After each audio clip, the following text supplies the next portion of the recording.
Bonjour à tous et bienvenue au podcast Jamais assez présenté par Physio-Vélo. Je suis extrêmement content de vous retrouver aujourd'hui.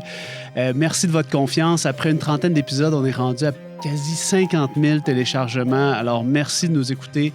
Merci de partager les épisodes avec vos amis, les personnes qui vous sont chères.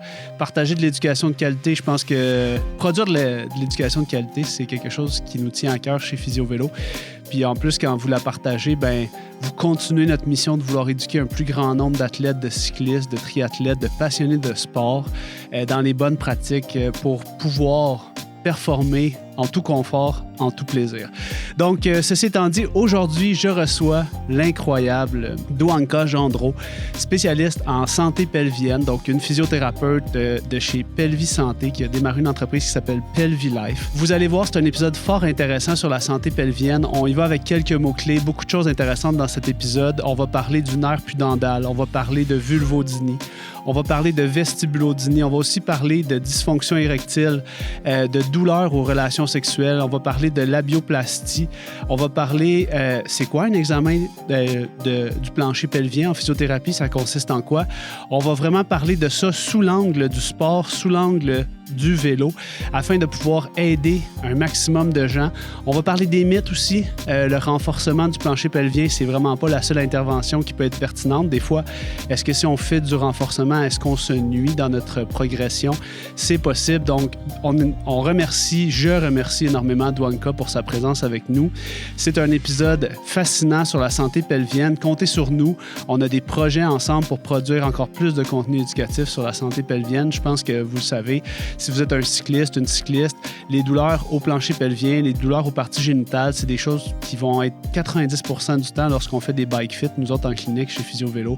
C'est des interventions pour lesquelles on doit trouver des solutions puisque ça fait partie des motifs de consultation extrêmement fréquents. Donc, avant de démarrer l'épisode, si je peux me permettre, je vous dirais, c'est pas normal d'avoir mal. Ne tolérez pas des douleurs, des inconforts aux parties génitales, au plancher pelvien.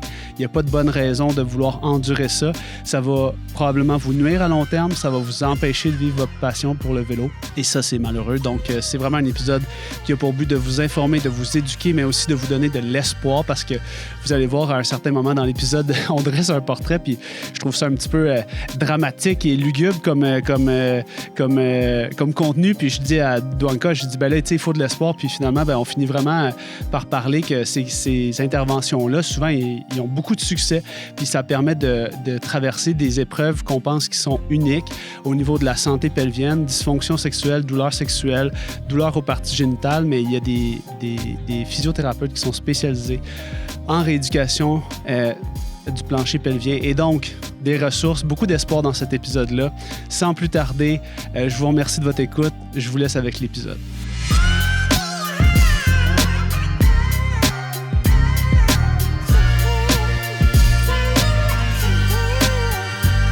Douanka Gendreau, merci d'être avec moi, mais avec nous aujourd'hui, tous les auditeurs. Aujourd'hui, on va jaser de santé périnéale, on peut-tu dire santé? On dit santé pelvienne maintenant. OK. Oui, parce qu'on parlait beaucoup de... Je commence déjà vas-y. ça. Mais moi, à jour, j'ai le droit à une mise à jour, vas-y. Mais parce qu'on parle beaucoup de plancher pelvien. OK. Parce que plancher pelvien, là, on pense plus aux muscles, mais on parle maintenant plus de santé pelvienne parce que c'est plus d'englobant de toute la région pelvienne. Donc, on peut penser aux os, aux muscles, aux ligaments, aux organes, vraiment. Santé pelvienne en général maintenant, qu'on dit. Parfait. Alors, je vais raturer, je vais écrire santé pelvienne sur ma feuille. Maintenant, je suis au courant. Mais en fait, c'est un sujet...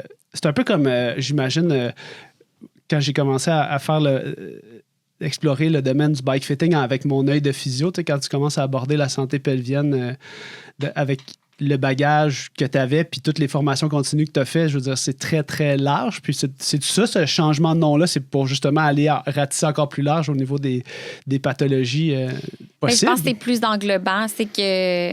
En fait, c'est qu'on s'est mis tellement à parler du plancher pelvien, mais là, le plancher pelvien, c'est peut-être plus spécifique comme structure dans la région pelvienne. Fait que la santé pelvienne, c'est comme plus global. Fait que oui, on peut voir ça comme ça. C'est global. La première chose, tu sais, qu'on s'était dit qu'on allait vouloir adresser, c'est les mythes et réalités pour que les gens qui écoutent puissent avoir un premier contact avec ce monde-là, parce que c'est pas tout le monde qui a eu un contact déjà, un traitement même, ou juste qui connaît qu'on peut faire de la réadaptation en rééducation périnéale. En rééducation périnéale. Donc, on va commencer par les mythes et réalités, puis on va essayer de... Notre défi, j'imagine, ça va être de garder un discours de vulgariser.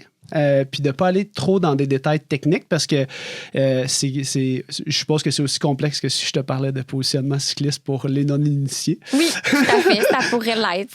On va garder ça, très accessible. On va garder ça accessible.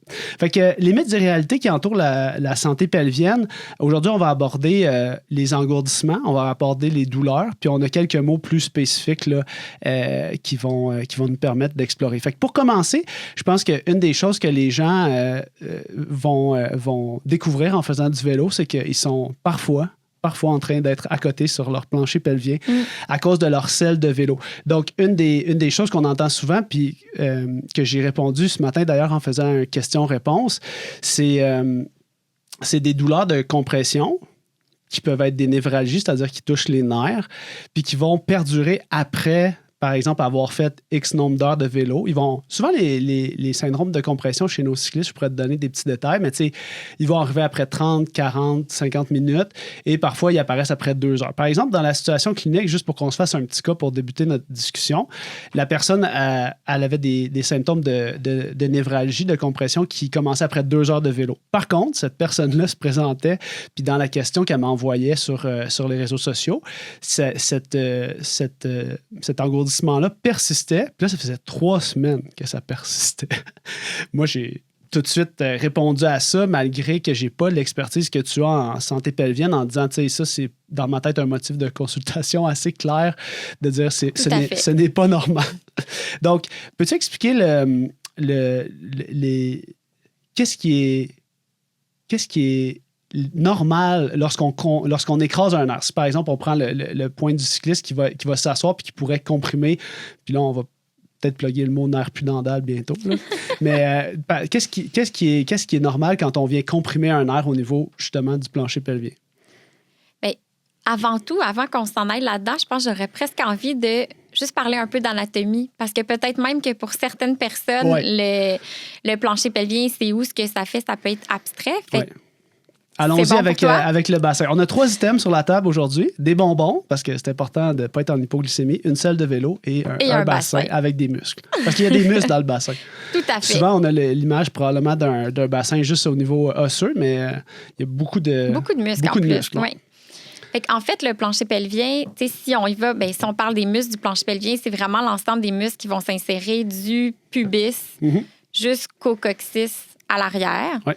Fait que dans le fond, ça va former comme un hamac qui va venir assurer la continence urinaire, la continence fécale, venir supporter les organes, puis de par ses points d'insertion, va donner quand même une stabilité au niveau de la région du bassin, donc les os iliaques, le sacrum, le coccyx.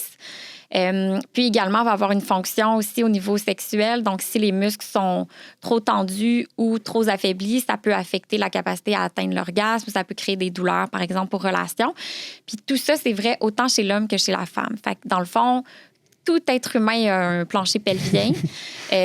On naît avec un plancher pelvien, on meurt avec un plancher pelvien. Puis selon ce qui est arrivé dans notre vie, dans le fond, il peut cumuler des blessures. Puis ça peut être aussi bête que on est tous déjà tombés enfants sur le bassin, sur le coccyx. Des fois, c'est plus des vilaines chutes.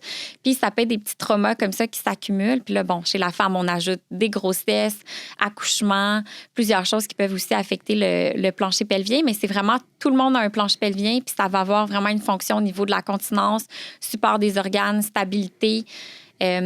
Puis fonction sexuelle, dans le fond, pour tout le monde. Et c'est de là que souvent les différents symptômes qu'on va discuter aujourd'hui, ça nous ramène un peu à sa fonction, à la fonction de base de ces muscles-là qui sont au niveau du bassin. J'ai comme le goût tout de suite d'enchaîner avec une question par rapport à la clientèle que toi, tu desserres chez Pelvis Santé. C'est quoi le motif de consultation principal des gens qui viennent consulter chez toi? Écoute, c'est très varié. Moi, comme physiothérapeute, dans le fond, je vois toute la clientèle adulte. Je vois les enfants aussi. Fait que c'est très variable. Fait que je te dirais tout problème de douleur dans la région,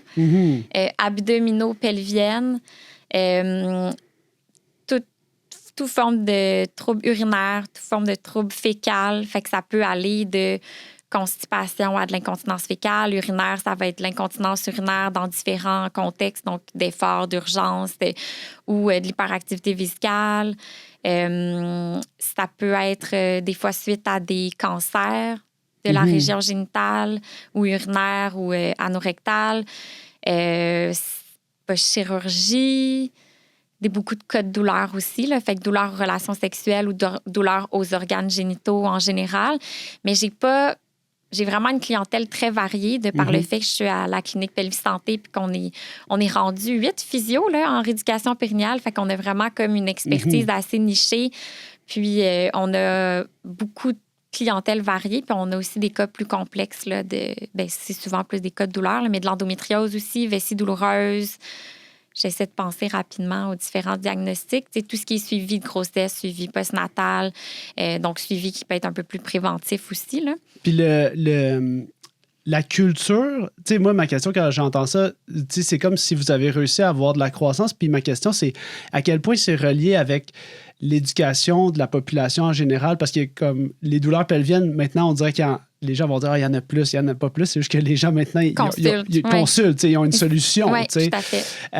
Donc, à quel point, dans les 10 dernières années, pour toi, il y a eu une évolution dans l'éducation générale de la population par rapport à ces... Là, tu viens à un podcast, fait que tu vas éduquer tout le Québec, là, bien évidemment.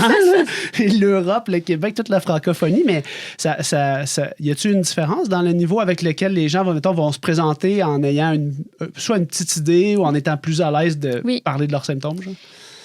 Je dirais, moi, ça va faire 11 ans bientôt que je suis physio dans ce domaine-là en rééducation périnéale. Puis vraiment, au début, c'était beaucoup plus référence du médecin.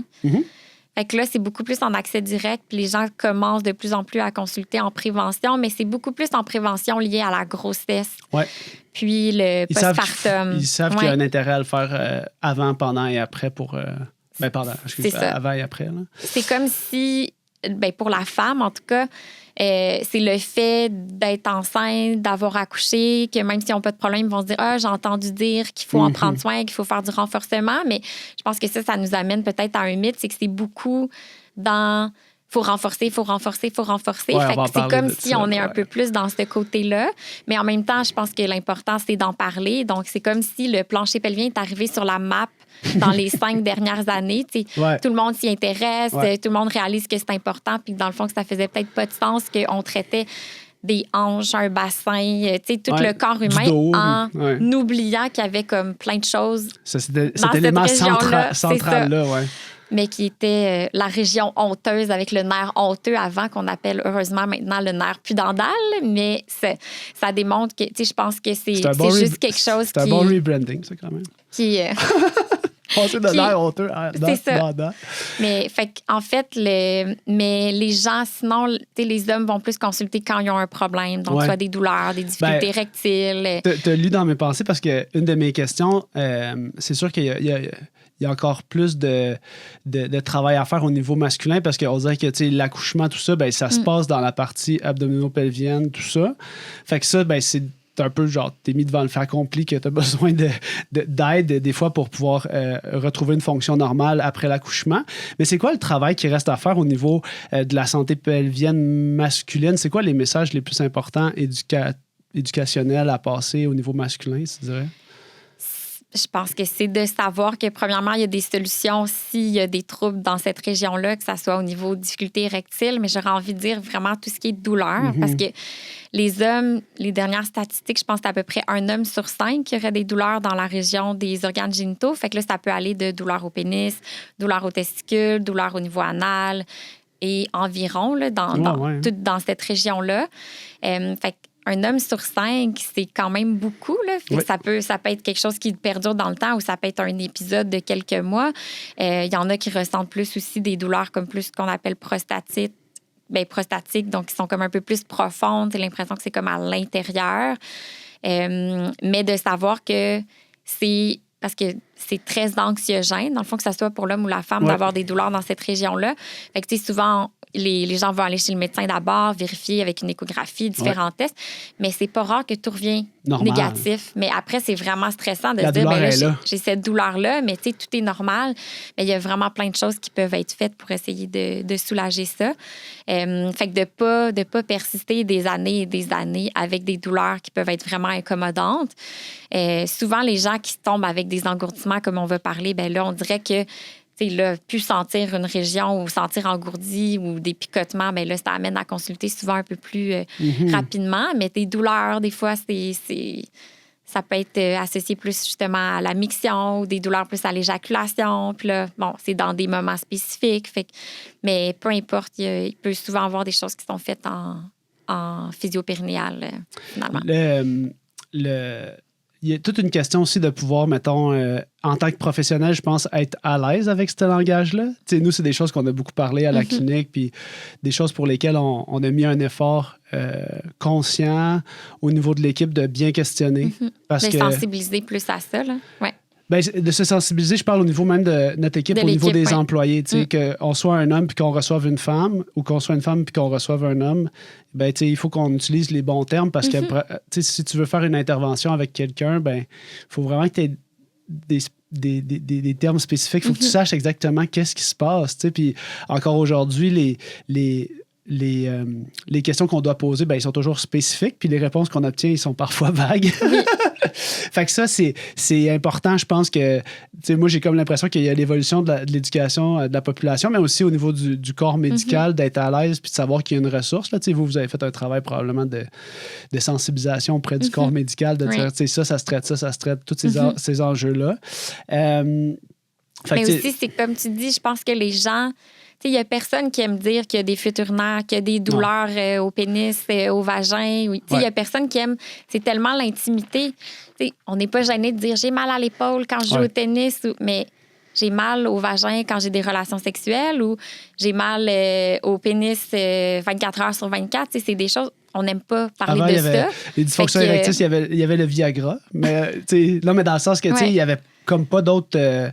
Mais ça reste que c'était comme tabou quand même. Il y a du Viagra pour une difficulté érectile. Pourtant, on sait que c'est tellement c'est tellement prévalent, là, les statistiques au niveau des... Puis là, je veux pas m'avancer de dire de chiffres parce que je ne sais pas par cœur en ce moment, mais c'est très, très fréquent. Fait que c'est justement... Tout ce qui est santé pelvienne, santé du plancher pelvien, c'est que ça touche vraiment à l'intimité. Donc, c'est comme tabou. Fait que tabou, on n'en parle pas. Puis des fois, pas au médecin. Si le médecin ne pose pas de questions, ça ne sort pas. Fait que finalement, justement, comme thérapeute, on peut être une bonne... On a une responsabilité, là. De voir, y a-t-il quelque chose? Puis de se dire, est-ce que justement, ça vaudrait la peine de creuser plus loin pour ce problème-là pour pas que la personne, ça s'empire ou qu'elle a des soucis associés à ça qui pourraient être améliorés finalement. Chères auditrices, chers auditeurs, merci de votre confiance. Je prends 30 secondes de votre temps pour vous remercier. N'hésitez pas à venir nous voir en clinique à l'automne, au printemps. C'est vraiment important de ne pas tolérer des douleurs, des inconforts au plancher pelvien, aux parties génitales. Si vous voulez aller plus en profondeur à distance, vous pouvez vous abonner à notre infolette. L'infolette, c'est une ressource hyper pertinente pour recevoir du contenu exclusif, un peu plus en profondeur sur les sujets du bike fitting, de la performance et du confort à vélo pour vous aider à être plus confortable puis toujours dans le plaisir lorsque vous pratiquez votre sport. Donc, abonnez-vous à notre infolette. Partagez cet épisode de podcast avec quelqu'un qui vous est cher, quelqu'un qui vous a peut-être parlé des douleurs périnéales et vous allez rendre service à cette personne-là en lui partageant de l'éducation de qualité. Donc, merci de votre confiance. Encore une fois, c'est un privilège de produire du contenu que vous écoutez de A à Z en aussi grand nombre. Je me sens vraiment choyé. Alors, merci. Sans plus tarder, je vous laisse avec la deuxième partie de l'entretien. J'ai l'impression que la question qui va venir dans la tête des gens, j'essaie de me mettre à la place de l'audience, c'est « OK, parfait. Maintenant, ça consiste en quoi une intervention en rééducation périnéale? » Parce que là, ils sont peut-être sensibilisés après 10 minutes de podcast sur l'importance. Mais après ça, je pense que j'aimerais ça que tu exprimes quelles sont les interventions qui peuvent être possibles lorsque les gens vont se présenter en rééducation périnéale pour que déjà on enlève cette espèce de barrière-là de savoir qu'est-ce qui nous attend quand on va faire une première séance. Parce que j'ai l'impression que les gens, quand ils rentrent dans votre clinique, là, est-ce qu'ils savent à quoi s'attendre ou souvent c'est une surprise pour eux de savoir qu'est-ce que vous allez faire comme intervention? La majorité des gens sait. Les hommes, des fois, c'est une surprise. Okay. Les femmes, je pense, de par le fait que peut-être qu'ils ont eu déjà des suivis en gynéco, qu'ils ont déjà été enceintes, fait qu'on dirait que ça va de soi. Mais sinon, puis tu sais, tantôt, j'ai fait mon speech de santé pelvienne, mais tu sais, justement, fait qu'on dit physiothérapie en rééducation périnéale et pelvienne. Fait que là, on rend ça short avec rééducation périnéale parce que mais le et pelvienne est là pour justement être englobant. Mais fait que vas-y, sans tabou, où est-ce qu'on va puis qu'est-ce qu'on fait? Mais en fait, je suis physio. Fait que ça va être une approche qui est comme de la physiothérapie. Fait que c'est sûr qu'au début, il y a un questionnaire, on va poser des questions pour essayer de bien cerner la problématique. Puis je pense que des fois, c'est une de nos forces aussi, c'est que on prend le temps quand même de poser beaucoup de questions, les bonnes questions pour bien comprendre. Puis après, notre évaluation, ça va être une évaluation qui va ressembler à une évaluation pour une autre structure du corps qui serait douloureuse. Mais là, si la région qui est douloureuse ou qui est problématique pour des fuites urinaires ou autre problème, c'est la région du plancher pelvien. Mais à ce moment-là, ça va, de façon générale, inclure un examen du plancher pelvien, donc la région périnéale. Donc, pour la femme, par voie vaginale et ou anal, selon le problème.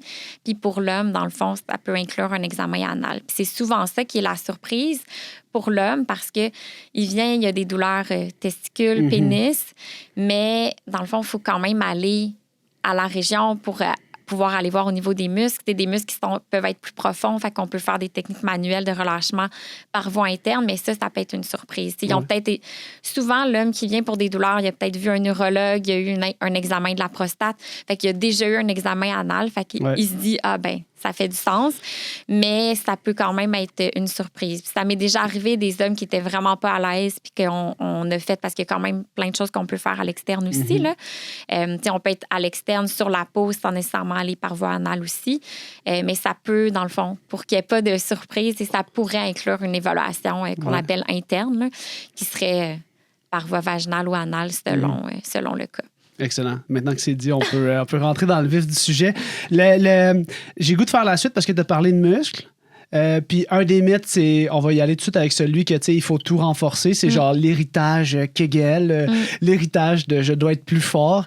Alors que ça peut être comme dans une autre pathologie au niveau musculo-squelettique. Des fois, on peut être faible, on peut manquer de timing, on peut manquer de coordination. Fait que j'aimerais ça que tu me donnes un topo de qu'est-ce qui peut se passer avec ces muscles-là dans notre hamac de support.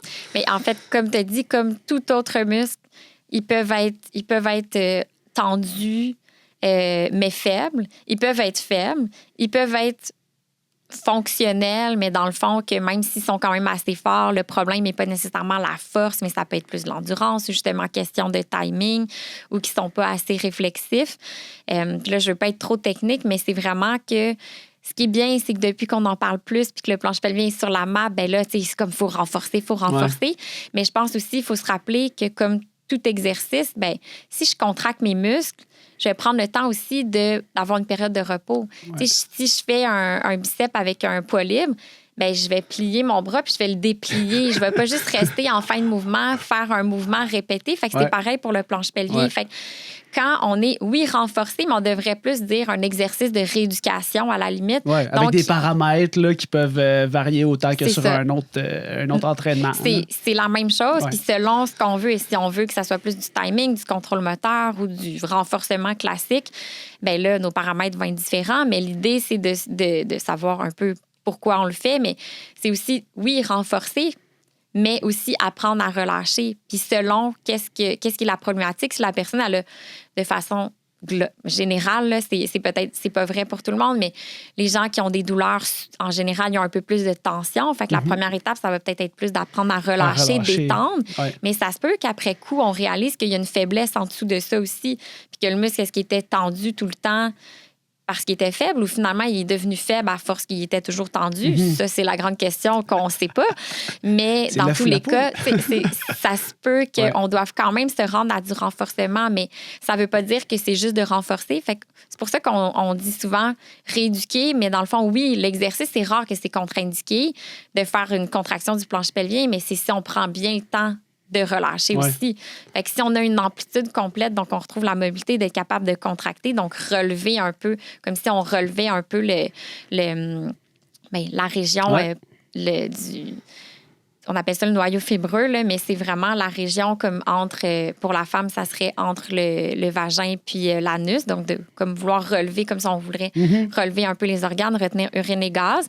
Puis pour l'homme, on pourrait s'imaginer que c'est la région qui est en dessous des testicules, entre l'anus puis le dessus des testicules qu'on voudrait relever, fait comme pour retenir urine et gaz aussi.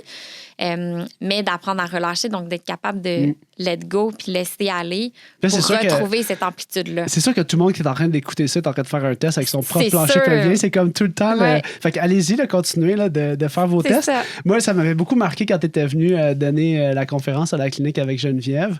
Tu avais parlé de la respiration. Puis tu m'avais comme fait le mouvement normal, oui. J'avais trouvé ça fascinant. Fait que tu peux-tu nous l'expliquer? Parce que je pense que ça donne un peu on se rend compte que ça a de l'amplitude dans le sens que tu dis le mot amplitude, puis là, les gens vont faire comme, OK, un bicep curl, je comprends que ça a de l'amplitude.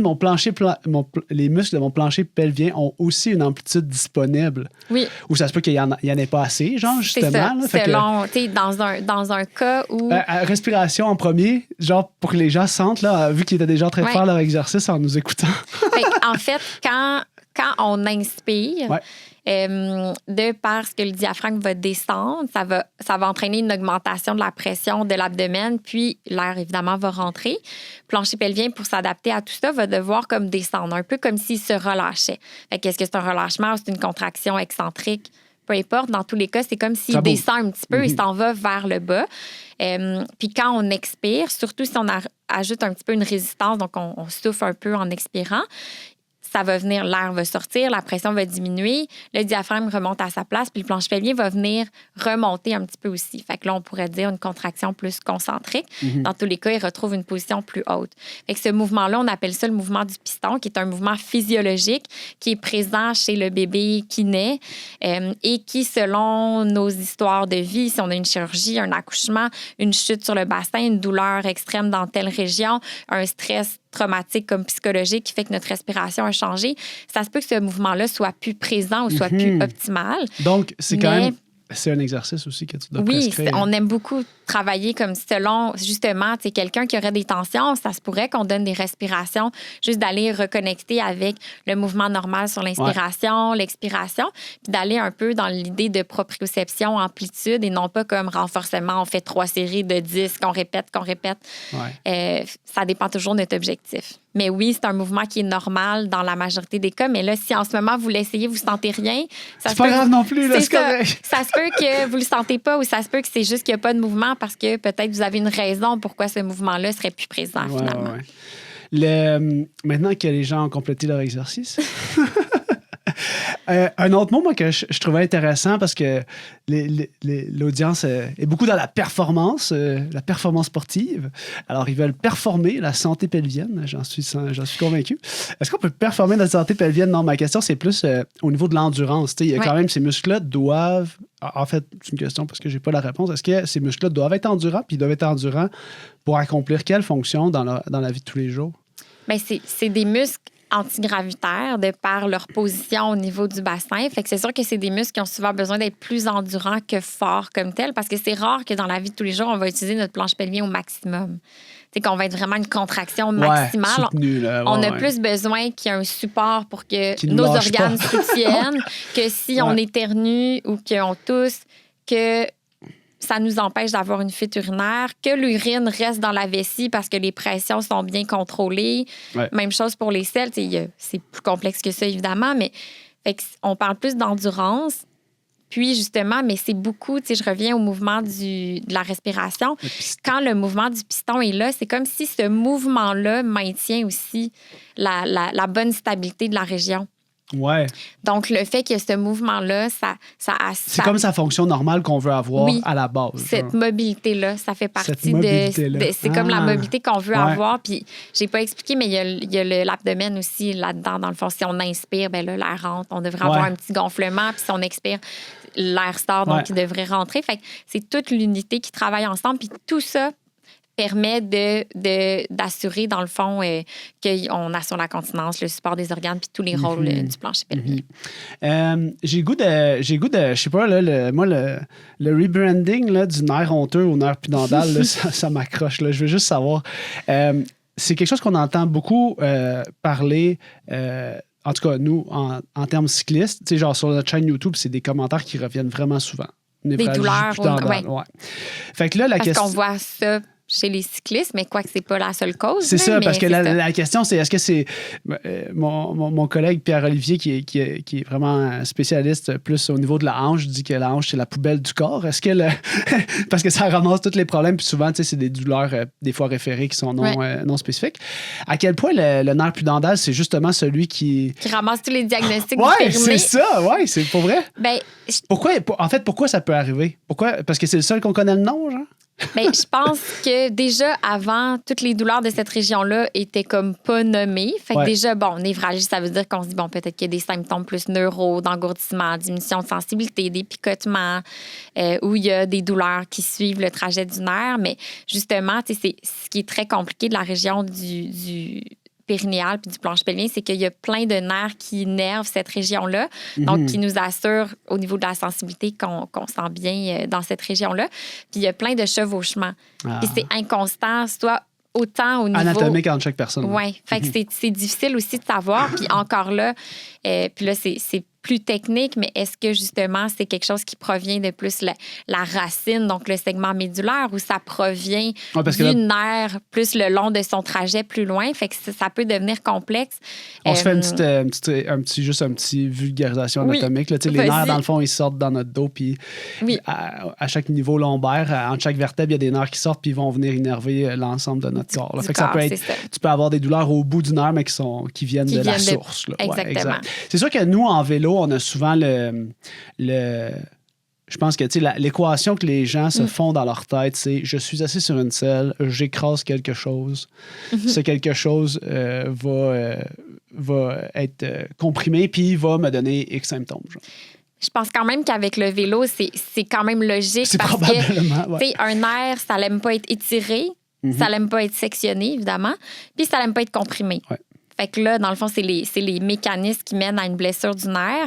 Fait que pour le nerf pudendal, souvent, c'est une compression. Là, est-ce que c'est une compression de, justement, plus au niveau de la colonne vertébrale? Est-ce que c'est plus une compression de tension dans la région du piriforme, qui est un muscle au niveau de la fesse? Ou bien on parle souvent de la pince ligamentaire entre le ligament sacro-tubéreux, sacro-épineux, ou plus dans la région du plancher pelvien, qu'on parle le canal d'Alcock. Ouais. Mais en fait, c'est que ça reste que la selle. Je pense aussi ça revient à d'où pourquoi vous existez Physio-Vélo.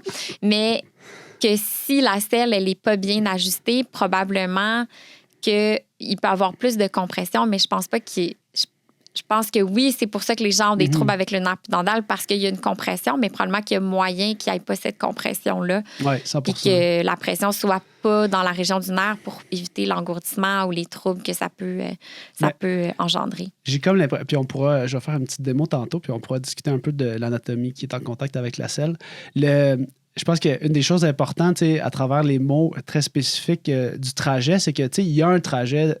Le nerf pudendal a un trajet, puis à différents endroits sur ce trajet-là, ça se peut qu'il soit un petit peu coincé ou qu'il ne bouge pas bien à travers les muscles qu'il va traverser, parce qu'il ne veut pas, le nerf va traverser les muscles. Puis si on a des tensions dans ces muscles-là, ça peut arriver. Fait que c'est une approche très physio là, d'aller voir, mettons, c'est où que ça coince, où est-ce que ça passe pas. Là.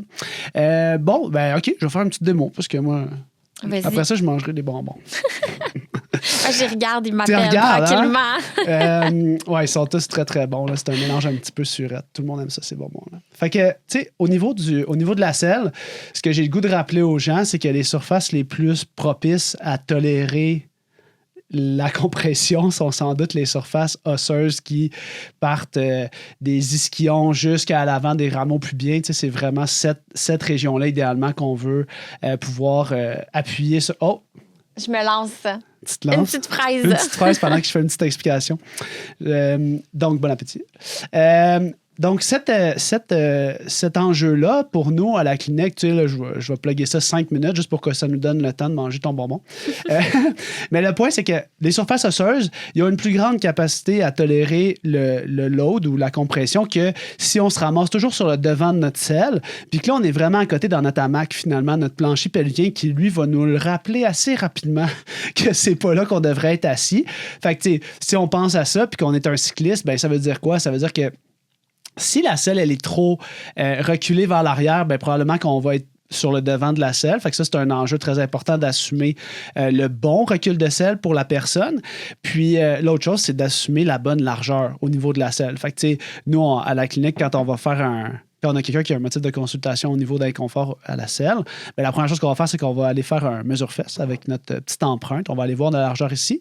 Puis on va s'assurer que ça correspond dans un range de 10 à 20 mm, grosso modo, au moins, pour qu'on sache que les surfaces osseuses peuvent être en contact avec la selle.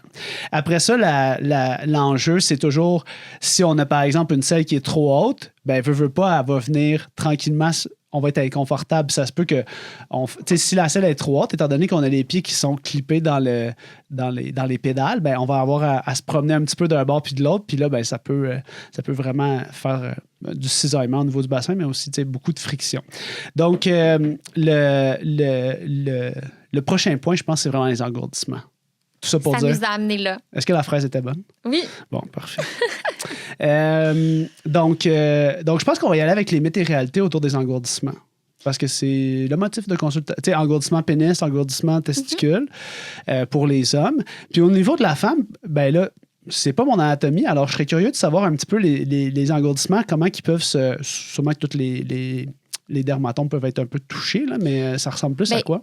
Sachant que le nerf pudendal serait comprimé comme plus proche de l'ischion à ce moment-là, fait que ça serait plus dans la partie comme des organes génitaux comme plus superficiels, si on peut dire. Okay. Fait qu'homme, justement, ça peut être pénis, testicule, ou la région en dessous des testicules ou région périanale.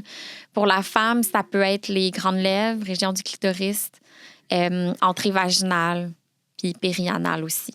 Parce que dans le fond, le nerf pudendal qui part des racines de la moelle épinière S2 à S4. Là. Des fois, c'est inconstant pour le S1, mais S2 à S4, majoritairement, il va descendre au niveau du bassin. Puis, quand il va arriver près de l'ischion, là, il va se diviser en 3 branches. Il va avoir une branche périnéale, une branche dorsale, puis une branche rectale. Qui va innerver tout le territoire dans cette région-là. Puis, le mythe, dans le fond, qui est peut-être le plus courant, c'est peut-être de se dire que c'est normal d'engourdir comme on est assis sur un vélo. Oui, je pense que oui. Je pense que oui. Puis, tu sais, en général, les gens, c'est pas juste genre, je t'engourdis, je me lève, ça s'en va. Là. C'est, je t'engourdis, ça dure longtemps reste. Et ça persiste après l'arrêt de l'activité. Et l'arrêt de la compression de la selle.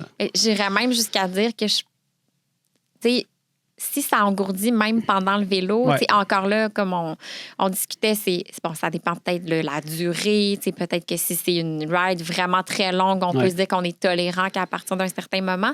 Mais encore là, si ça engourdit, ça veut dire que le nerf, à un moment donné, il signale qu'il y a quelque chose qui cloche, là, que ça ne va pas. D'écraser quelque part, puis il y a quelque chose qui est... Tu me corrigeras, mais je pense pas que tout le monde engourdit sur son vélo. Non, mais ce que j'avais le goût de te dire, c'est qu'on est parti de tellement loin dans ce que les gens acceptaient comme normal, que là, si on dit ça, les gens sont un peu comme « Oh, ça, c'est vraiment trop cool, genre, c'est trop confortable. On veut souffrir un peu, genre, c'est comme... » Fait qu'il y a cette culture-là, je pense, très sportive, performance, malsaine dans ce cas-là, de dire que ben ça vient avec ça. Tu sais, je veux dire, des cas où ce que les gens nous parlaient au niveau d'avoir des petites coupures, d'avoir des petits saignements, je veux dire, qui me répondaient par ben mes autres amis aussi ont ça. Je suis comme ben on voit tout le monde là, faut qu'on sauve tout le monde là, tu sais, dans le sens qu'il y a ça là, cette culture là. Fait que je dirais que effectivement dès qu'il y a un engourdissement. Mais c'est juste drôle parce que mettons qu'on a le pied qui engourdit on va clairement pas trouver ça normal, puis on va avoir de la misère à marcher. 100%. Puis on va se dire, ben là, c'est pas normal, je vais aller voir le médecin, peu importe là, ce que la personne a fait, puis elle a le pied qui est engourdi pendant X nombre de semaines, c'est sûr qu'elle va pas rester comme ça, mais on peut fonctionner quand même avec la grande lèvre droite engourdie ou un bout du pénis engourdi. C'est sûr que je suis pas un homme, mais on dirait qu'on peut fonctionner même si cette région-là, on a mal ou on... mal, ça dépend le degré de douleur, on s'entend, là. Mais mettons que c'est engourdi, on va être capable de se mouvoir quand même. Ben c'est parce que les fonctions dans l'intimité, les fonctions sexuelles, tout ça, vont être impactées probablement. Mais dans le sens que tu peux fonctionner dans ton quotidien si tu ne fais pas cette fonction-là, tu sais. Mais ça reste que si on avait le pied qui était engourdi... T'as raison, c'est vraiment une bonne analogie, là. on se dirait, ben c'est pas normal, je vais faire quelque chose. Fait que c'est sûr que, bon, mettons qu'on peut être tolérant sur c'est une plus longue ride, puis la personne, bon, elle sait qu'elle a peut-être cette fragilité-là à avoir l'engourdissement, mais je voudrais que ça parte quand même assez rapidement après que l'activité est terminée, pour que ça veut dire que le nerf est comme décomprimé, donc... T'es pas en train de l'abîmer, t'es pas en train d'accumuler du stress sur cette structure-là. Puis pendant que tu parlais, c'est une super bonne allusion parce qu'effectivement, les gens consultent pour des engourdissements au pied puis sont ultra, mais si on pense à la sciatalgie, qui entraîne certains engourdissements ou perte de sensibilité à certains territoires précis, on ne va pas laisser ça comme ça. On a une approche beaucoup plus cartésienne puis réaliste de ça parce que justement, on n'est pas dans la bulle de l'intimité probablement qu'on l'est avec nous autres. Je pense que c'est parce qu'au planche pelvien, c'est plus compliqué parce que justement, on revient à sais-tu vraiment ce nerf-là ou pas. Avec la selle de vélo, oui, c'est très logique que ce soit le nerf pudendal. Mais fait que je pense qu'il faut le voir un peu de la même façon. Si ça engourdit puis si c'est prolongé, que ça persiste, ben c'est qu'il y a quelque chose qui cloche. Le corps dit qu'il y a quelque chose qui ne marche pas, puis il y a probablement quelque chose à faire en rééducation périnéale, en physio, ou un bike fit pour ajuster, ou toutes ces réponses, finalement. Idéalement, ben oui. Toutes ces réponses. Ça, on va aller vers ça, tu sais. Mais pendant que tu exprimais ce point-là super important, j'ai eu comme l'idée de dire, c'est comme quand tu t'entraînes, puis par exemple, tu fais de la course à pied, on peut prendre la course à pied parce que il y a beaucoup de stress mécanique dans la course à pied, mais tu sais, t'acceptes des fois d'être inconfortable dans une petite partie de ton entraînement parce que tu sais que cette journée-là, tu as fait plus de volume, mais t'acceptes pas que cette douleur-là persiste à chaque fois que tu vas faire de la course à pied par la suite parce que tu sais que cette équation-là amène vers une blessure potentielle. Plus de dysfonction, tu sais, versus... T'as raison, il y a vraiment un paradigme... c'est paradoxal un peu que les gens aient pas la même démarche par rapport à ça, parce que...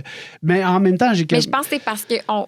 Je pense que c'est mal compris, justement. Fait imagine-toi, tu sais, quelqu'un qui a mal là, mais qui sait pas qu'il y a des muscles, qui sait pas qu'il y a un nerf, puis qui est juste comme, j'ai mal aux organes génitaux, mais mes organes génitaux, ça me sert à faire pipi, caca, puis d'avoir des relations. Fait là, le lien n'est pas comme j'ai mal à l'épaule, je bouge mon bras, OK, je peux aller en physio pour ça. Fait que, il y a plein de personnes qui ne savent pas que mon métier existe, disons. Fait que, si tu as des douleurs aux organes génitaux, à part voir le médecin, si tu oses y en parler. Si tu oses, ben oui, si tu as un bon contact, si tu es capable de le faire. Je sais pas à qui parler de ça. Peut-être ton ami ou tout ça, mais fait que je pense que tu vas dire, aussi... hey, moi aussi, j'ai pas de stress, moi aussi, ça m'arrive. Puis là, il va dire, c'est normal, parfait, on continue comme ça. Oui, c'est ça, dans le monde du vélo, tout le monde est comme ça. Effectivement, si on peut faire quelque chose, je pense que c'est un très bon point de rappeler aux gens que, bon, c'est pas normal, puis pour remettre les pendules à l'heure ou dans le fond d'avoir une démarche plus adéquate puis honnête par rapport à ça, c'est qu'on devrait penser à qu'est-ce que je ferais si j'avais cet engourdissement-là au pied, ou ailleurs dans mon corps, genre dans le sens, je n'aurais pas cette réflexion-là, 100%. C'est ça. Donc, on a parlé d'engourdissement. Fait que là, je pense qu'on vient de booker l'horaire 2025 au complet. Toutes les cyclistes vont débarquer. Mais tu sais, il faut que ce soit soulagé rapidement. Il faut que ce soit soulagé par exemple, on va dire se mettre en danseur, c'est-à-dire se mettre debout sur le vélo puis être en contact avec la selle. Est-ce que la sensation revient rapidement? Ça, c'est important. On y va avec quelque chose de féminin, on y va avec vulvodynie, vestibulodynie. Par rapport aux mythes réalité, ça, c'est des douleurs qui sont importantes, je pense, à préciser la distinction de l'un à l'autre. Full disclosure, je ne savais pas c'était quoi, mais tu me l'as mentionné, la différence avant d'entrée de jeu, avant de débuter le podcast. Donc, vulvodynie, je m'essaye, là, je vais voir si j'ai bien retenu ce que tu m'as enseigné.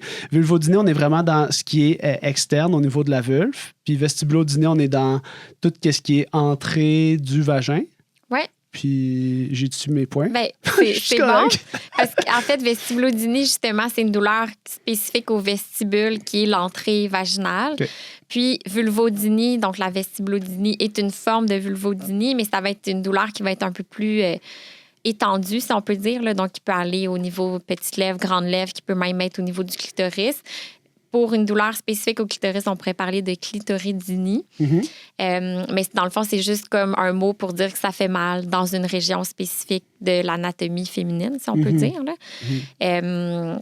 Donc, c'est des douleurs qui peuvent être provoquées ou non provoquées. Fait que c'est sûr que... Ouais, si on oublie le vélo, là, dans le fond, j'aimerais que tu m'en parles en oubliant le côté vélo, juste pour comme éducation de base. Là. Bien, ça peut être une douleur qui est présente de façon un peu constante ou ça peut être une douleur qui est provoquée. Donc, on dit qu'il faut comme toucher la région pour provoquer la douleur. Fait que les relations sexuelles, un examen, par exemple, médical, un toucher dans la région ou le vélo, pour moi, ça serait quelque chose qui est provoqué. Il faut avoir comme une pression dans la région, mettons qu'on se dit que qu'elle n'est pas tout à fait au bon endroit au niveau de l'os puis que c'est plus le périnée, mais ça serait quand même provoqué par le fait d'être assis, par exemple, tout simplement.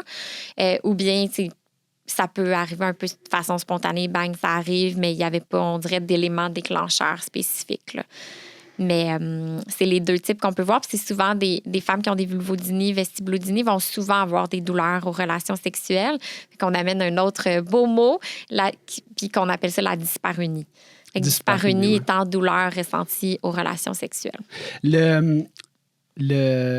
je suppose qu'il y a beaucoup de causes possibles à ça. Ou est-ce que ça se... Parce que là, moi, tu sais, mettons que tu me disais quelles sont les interventions disponibles pour ça. Est-ce qu'on est vraiment dans quelque chose de neural? Est-ce qu'on est dans... Ou ça peut être Ça peut être multifactoriel. Ouais. C'est sûr qu'il peut y avoir la cause médicale. Quelqu'un qui aurait une infection vaginale, une infection urinaire, une ITSS pourrait avoir ces symptômes-là. Okay. Mais mettons qu'on se dit qu'il n'y a rien de médical, qu'il n'y a pas de pathologie, de kyste et compagnie, ben ça peut être justement, ça peut être plus musculaire. Oui, il peut y avoir un désordre plus au niveau comme d'un nerf.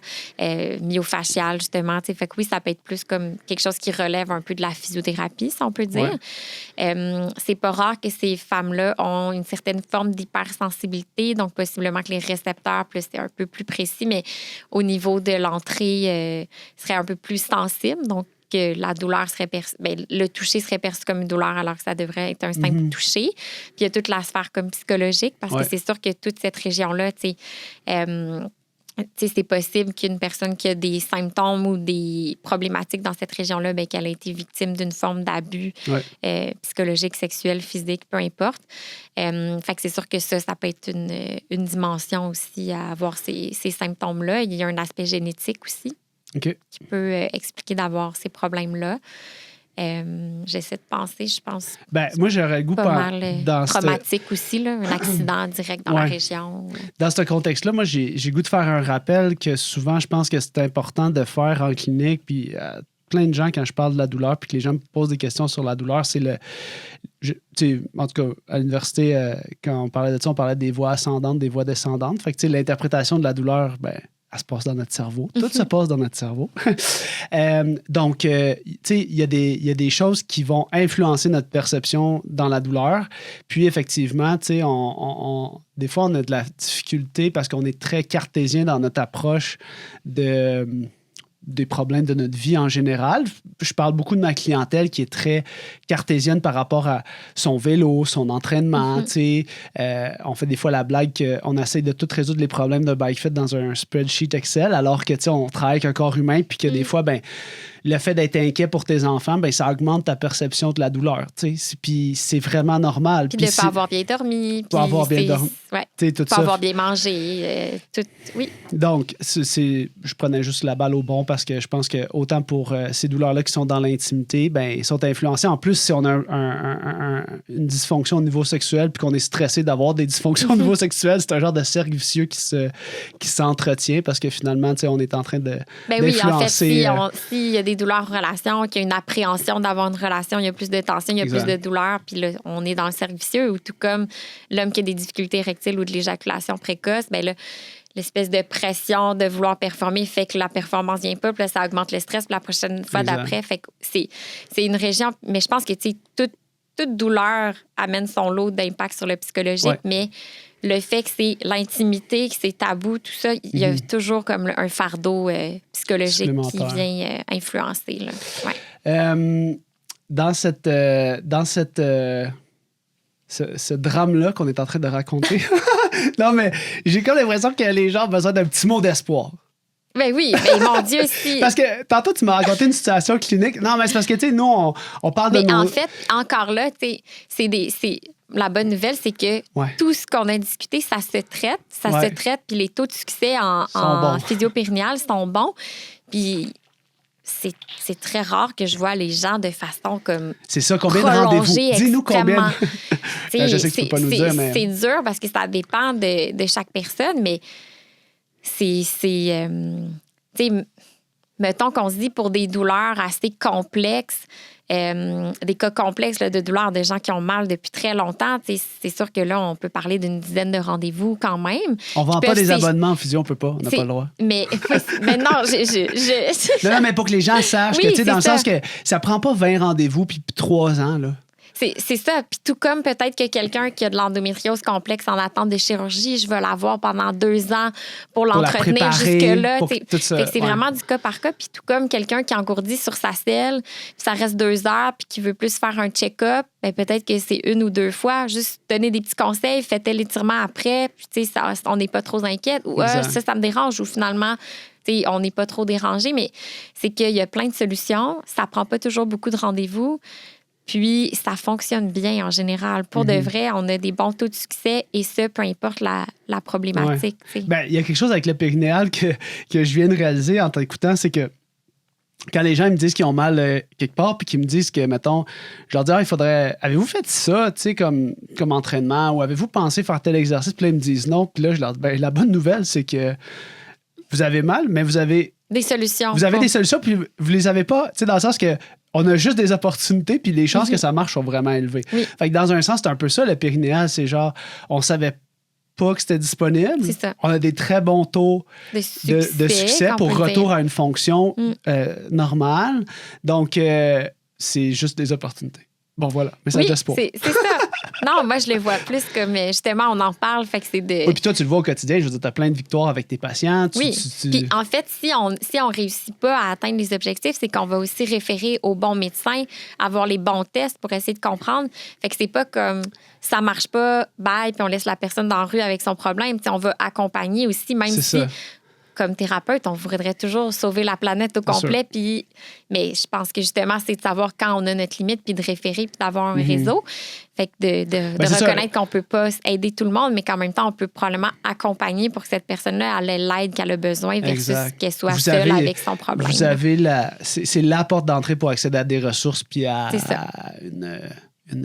une démarche vers la solution là, versus... Puis comme par exemple à la clinique, on est quand même en équipe multi aussi, fait que ça nous aide. C'est quoi les autres professionnels qui sont disponibles? On a des ostéopathes, sexologues, une acupunctrice qui fait aussi de la puncture du plancher pelvien. Fait que ça, c'est intéressant parce qu'il n'y en a vraiment pas beaucoup au Québec qui le font. Wow. Il y a aussi une nutritionniste qui est vraiment une expertise avec les troubles, comme tout ce qui est troubles digestifs. OK. Je pense pas que j'oublie. C'est incroyable, je savais pas ça. Je pense que c'est ça. Il nous reste 2 grands sujets à aborder. Puis c'est toujours un challenge là, parce qu'il nous reste une genre de 20aine de minutes si on veut réussir à closer ça autour de l'heure. Donc, on va parler du syndrome douloureux pelvien chronique qui peut être chez l'homme ou chez la femme. Puis là, j'ai l'impression que je me retrouve plus dans l'inconnu. J'ai besoin que tu me guides. Mais en fait, c'est que ça va être un peu comme, mettons, la vulvodynie chez la femme, qu'on disait que c'était une douleur dans la région qui peut être provoquée ou pas. Bien, c'est comme un peu un diagnostic poubelle, entre guillemets, que, tu sais, là, il n'y a pas vraiment de cause. Fait qu'on dirait qu'on l'associe plus à l'homme et une femme pour avoir une douleur chronique dans la région pelvienne. Ouais. Fait que, mettons, classiquement, chez l'homme, ça va être des douleurs au pénis, aux testicules, la région périanale ou la région en dessous des testicules, fait que ce qu'on appelle le périnée, ou des douleurs plus profondes, style prostate. Fait qu'avant, on appelait ça aussi prostatite chronique. OK. Que là, c'est plus le mot, encore une fois, bien global, c'est comme la douleur, elle peut être un peu partout dans cette région-là. Ouais. Mais c'est une douleur qui persiste depuis un certain temps. Les tests sont tout est correct, puis il n'y a pas vraiment de cause autre que peut-être une dysfonction plus musculaire ou des tensions fasciales dans la région, ou une dysfonction du bassin. J'ai comme pensé à une question tantôt quand on parlait de ça. Est-ce que c'est difficile? Nous, en physio, je pense qu'on a un challenge des fois d'avoir une personne qui veut obtenir, tu sais, quand on pense au surdiagnostic d'imagerie médicale ou de tests comme ça, puis quand les résultats reviennent négatif, sans rien. Il n'y a pas de résultat finalement. Il n'y a comme rien d'anormal au niveau de l'imagerie, au niveau du test, là, peut-être plus complexe.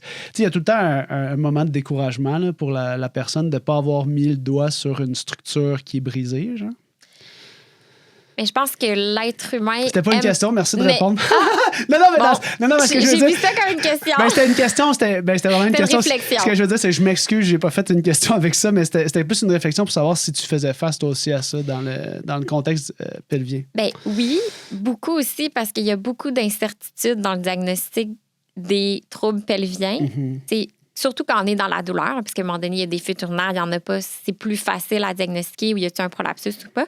Mais pour les douleurs, puis comme être humain, c'est rassurant de savoir.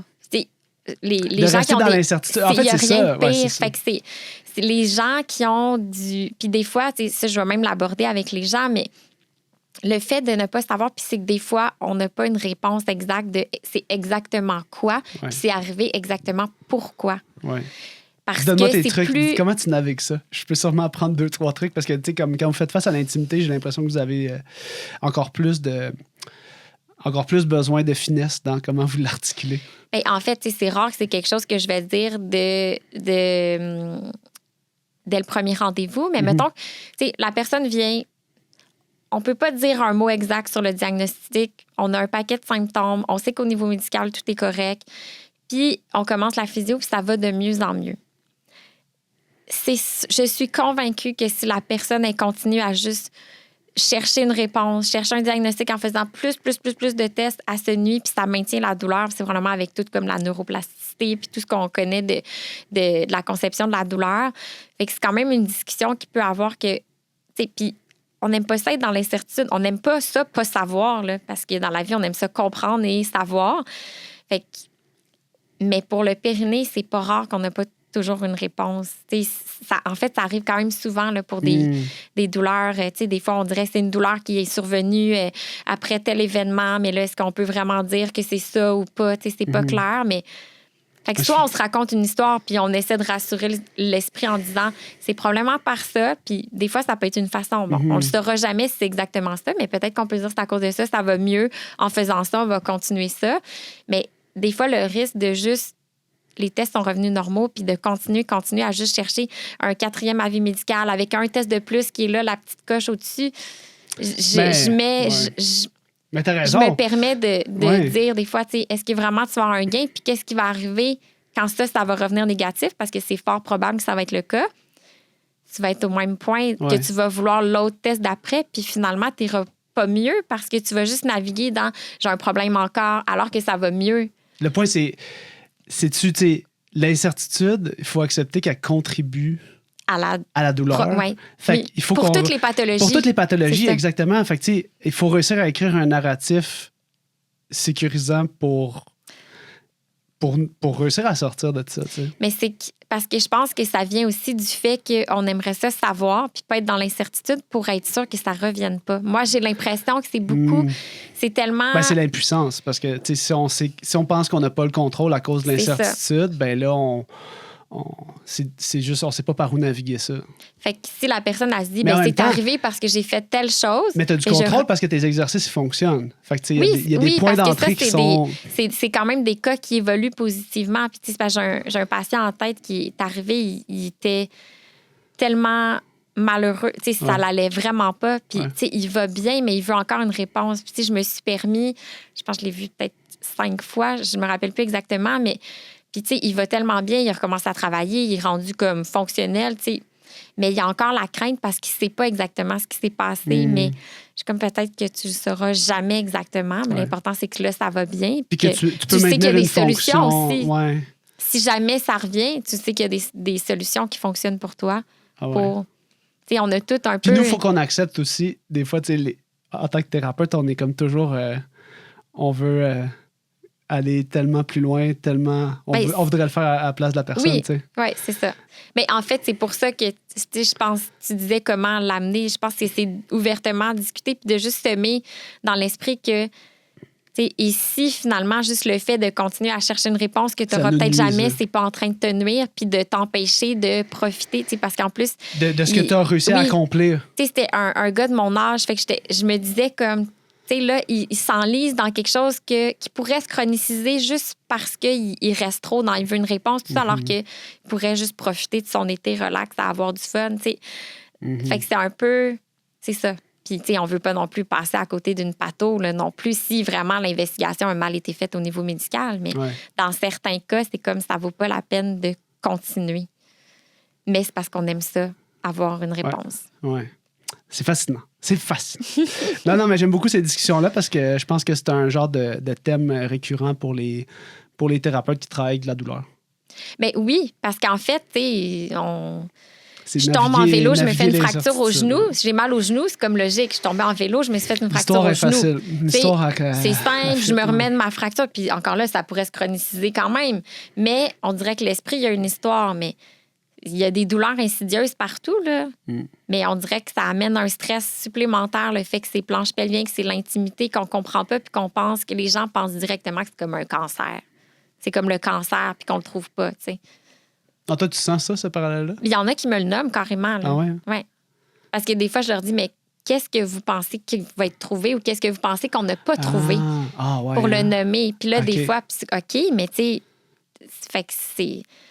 Fait que, c'est ça. Ça fait peur. Ça fait peur. Ça fait oui, peur. Ça fait peur, c'est ça. Mais de le nommer, je pense que c'est aussi de comme que la personne, elle réalise. Puis après, est-ce que c'est fondé ou pas? Après, c'est nos croyances, puis c'est comment on se sent. Puis c'est de voir qu'est-ce qu'il y a à faire. Mais je pense qu'on peut facilement aborder sans... Puis après, si la personne a besoin d'un soutien en psychologie, c'est sûr qu'on réfère, évidemment. Là. On travaille en équipe pour ça, mais on a la chance de construire des relations thérapeutiques qui sont quand même... On passe du temps avec nos patients, fait que on a le temps de parler. Ça mène à ça, là, effectivement. OK, dernier stretch, dysfonction érectile. Donc, quand on comprime au niveau nécessairement pénis, est-ce que c'est juste corps caverneux? Qu'est-ce qui nous empêche? Est-ce que c'est des dysfonctions qui sont érectiles à cause d'une compression au niveau neural, nerf, ou juste un apport sanguin? Des fois, j'ai ça aussi comme symptôme rapporté. Le fait d'être comprimé, puis là, hop, on se lève de la selle, le sang revient, puis finalement, on était engourdi parce que peut-être c'était ischémique aussi, c'est-à-dire qu'il manquait de sang. Mais je pense que c'est pour érectile, j'aurais tendance à dire, c'est sûr que s'il y a des engourdissements qui persistent, ça pourrait probablement mener à une dysfonction érectile, fait que des difficultés à obtenir l'érection. Au niveau vasculaire, c'est sûr que quelqu'un qui fait beaucoup de vélo, ça se pourrait qu'il y ait peut-être moins d'apport vasculaire dans la région. Donc, si ça innerve moins bien les corps caverneux ou la région, que ça puisse influencer. Des faiblesses des muscles planche pelvien peuvent aussi influencer la fonction érectile. Mais tu sais, c'est de se rappeler qu'au repos, le pénis au repos, les corps caverneux sont pas engorgés. Fait qu'il y a comme pas beaucoup d'apport vasculaire. Puis c'est à l'érection que là, le sang arrive puis que les corps caverneux sont engorgés. Fait que, tu sais, pendant la compression du vélo, je pense pas que ça a le temps d'influence directe à moins qu'il y ait vraiment quelque chose qui est endommagé et donc que ça empêche après le sang de se rendre au corps caverneux.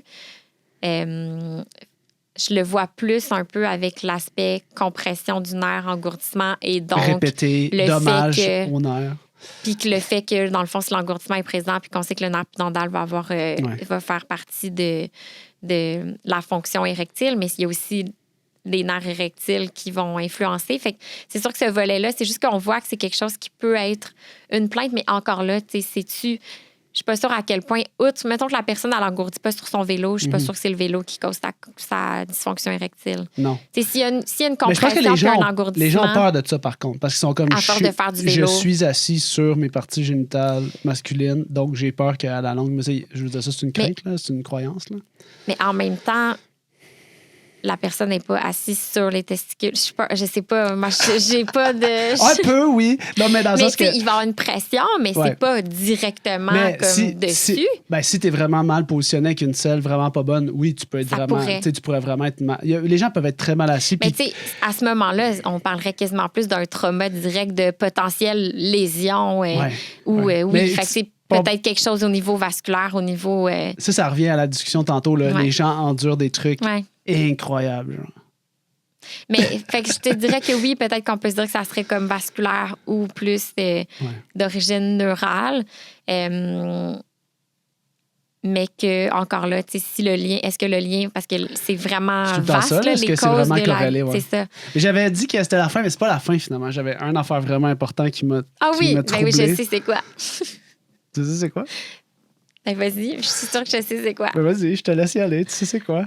C'est par rapport aux mythes et réalités de est-ce que ça vaut la peine d'avoir une labioplastie? Oui, parce que ça, j'ai été très... En fait, c'est plus pour les douleurs, les inconforts dans la région. Il y a beaucoup de... En fait, je te raconte ta petite histoire. Là, on parle de l'ablation des grandes lèvres. Les petites lèvres. Petites lèvres, excuse-moi.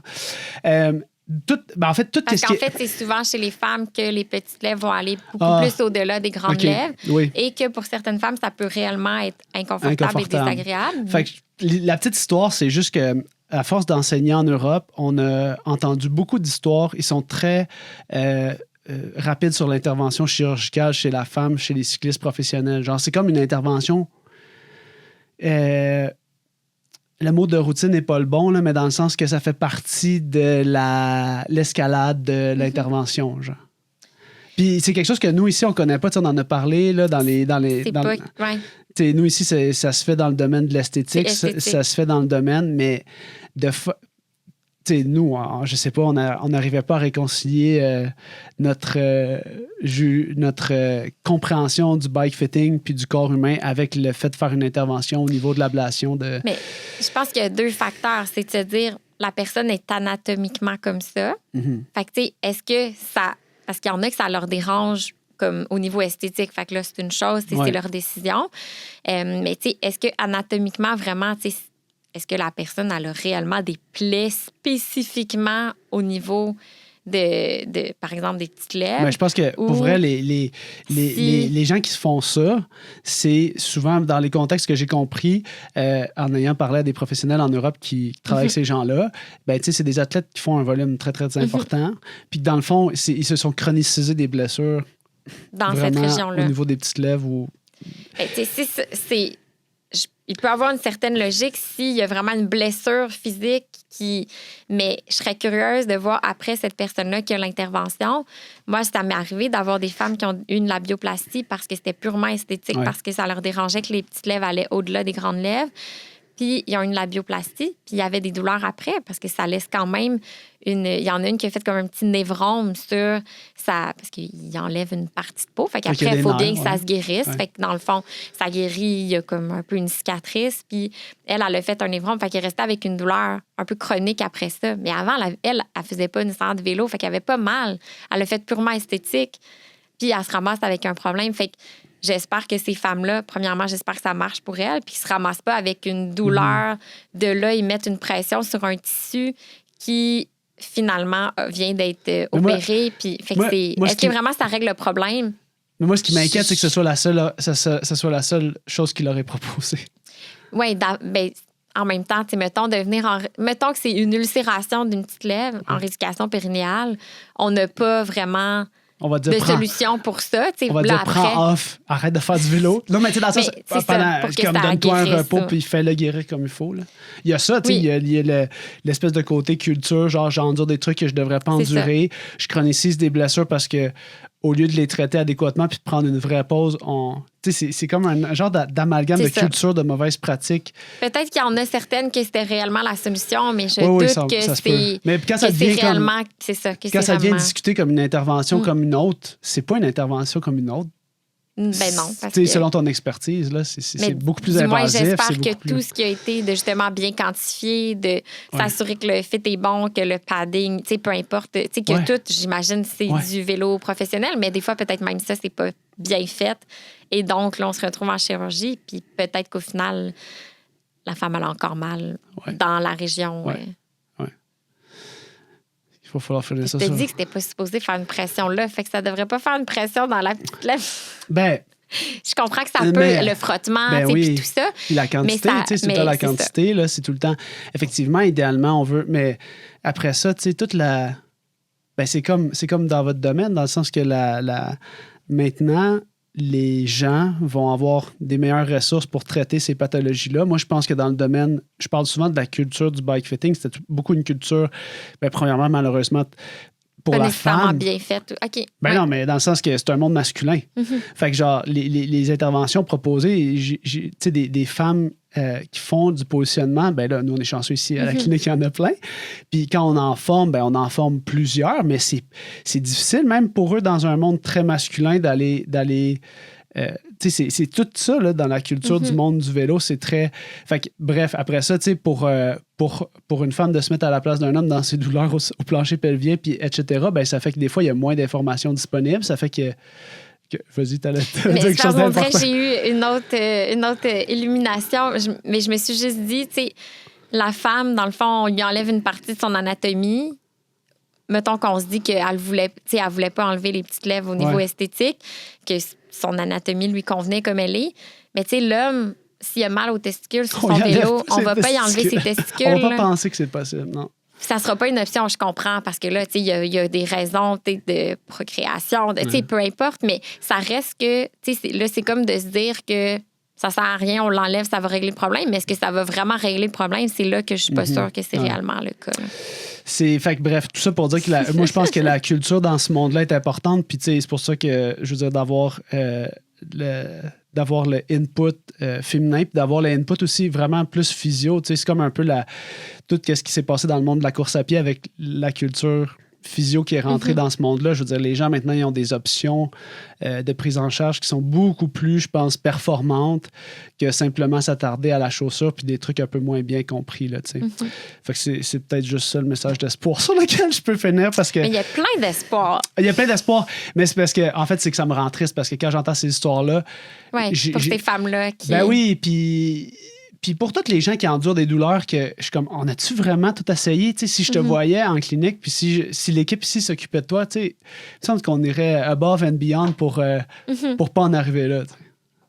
Puis, tu sais, en même temps, les cyclistes ici professionnels, ben justement, c'est pas une pratique qu'il y a tant que ça ici. Fait qu'ils ont des petites lèvres aussi, les femmes, puis probablement qu'ils ont des anatomies toutes différentes. Fait que... Ouais, je pense qu'ici, il y a peut-être plus de... Effectivement, en tout cas, ça semble... On est moins interventionniste pour ça. On est vraiment moins interventionniste pour ça. Bref, Douanka, merci. C'était notre première fois ensemble. J'ai full aimé ça. Je te remercie. Merci pour ton invitation. J'ai appris plein de choses. En finissant, je voulais juste prendre le temps quand même je vais probablement l'avoir mentionné dans l'introduction, mais le fait que vous avez des ressources en ligne qui sont disponibles. Oui. Fait qu'on peut parler de PelviLife. Oui, parce que, ben, en fait, c'est ça, je suis physiothérapeute en rééducation périnéale au Pelvis Santé, sur la rive sud de Montréal.